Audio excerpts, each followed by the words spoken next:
Cari amanti di grafica, benvenuti a un nuovo appuntamento con Photoshop. Oggi facciamo qualcosa di molto semplice, o meglio qualcosa che è molto semplice da qualche anno a questa parte, ma prima non lo era affatto. Sto parlando dello scontorno dei capelli. Scontornare i capelli in determinate condizioni può essere complicato. Fortunatamente, oramai da qualche anno, Photoshop mette a disposizione uno strumento che ci permette di risolvere il problema molto facilmente. Vediamo subito come fare. Per prima cosa creiamo un livello al di sotto di questo, che sarà il nostro nuovo sfondo. Quindi sblocchiamo il livello sfondo, clic col tasto sinistro sul lucchetto, tasto CTRL o Command se siamo in Mac e clicchiamo su questa iconcina, sulla penultima icona del pannello dei livelli. In questo modo abbiamo creato un nuovo livello al di sotto di quello in cui stavamo. Maiuscolo F5 e scegliamo il colore in primo piano.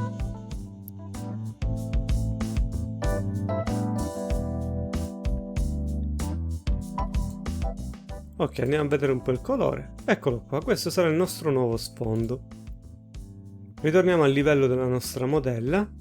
Ok, a questo punto possiamo utilizzare uno strumento per selezionare la nostra modella. Io userò lo strumento selezione rapida e poi clicco sul pulsante qua nel menu delle opzioni dello strumento, seleziona soggetto.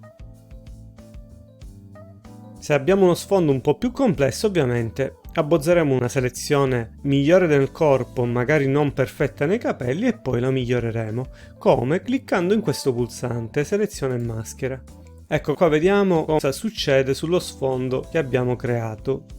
Perché? Perché abbiamo questo tipo di visualizzazione. Andiamo a vedere. Visualizzazione su livelli.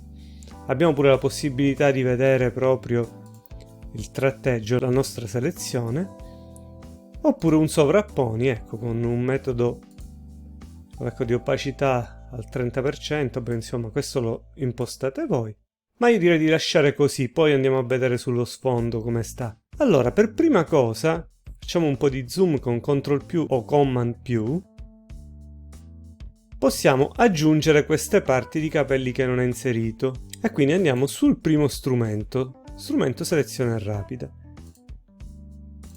diamo un clic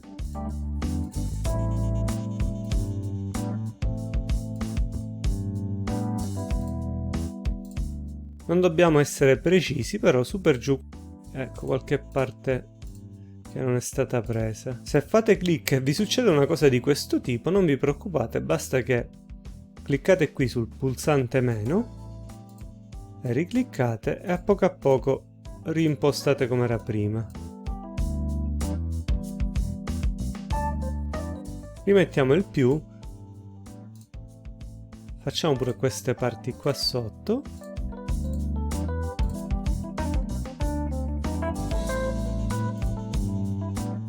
e adesso utilizziamo il secondo pennello, il pennello appunto migliore a bordo. Lasciando sul più iniziamo a cliccare in queste parti.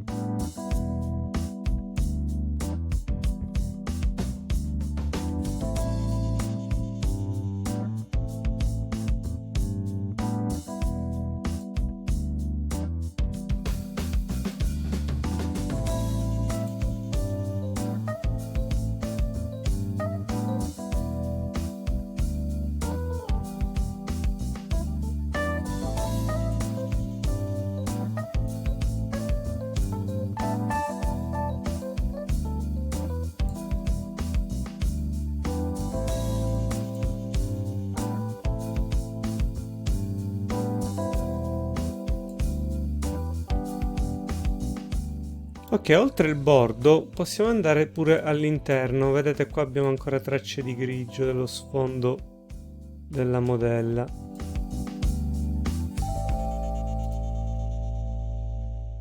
Basta dare qualche clic senza trascinare troppo.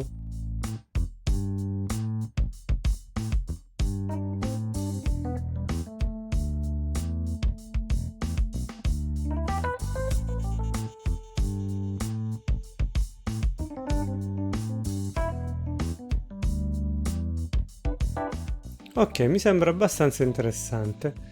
Andiamo a vedere cosa succede applicando lo sfondo che abbiamo messo, quindi andiamo su livelli. Ok, qualcosina secondo me non va bene.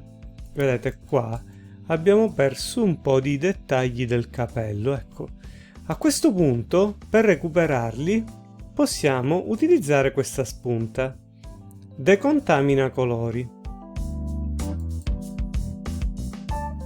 Ecco, come vedete, si è rinfoltita la chioma proprio nei bordi. Il lavoro già è perfettamente eseguito. Ovviamente abbiamo qua raggio, liscio, sfuma, contrasto e sposta bordo.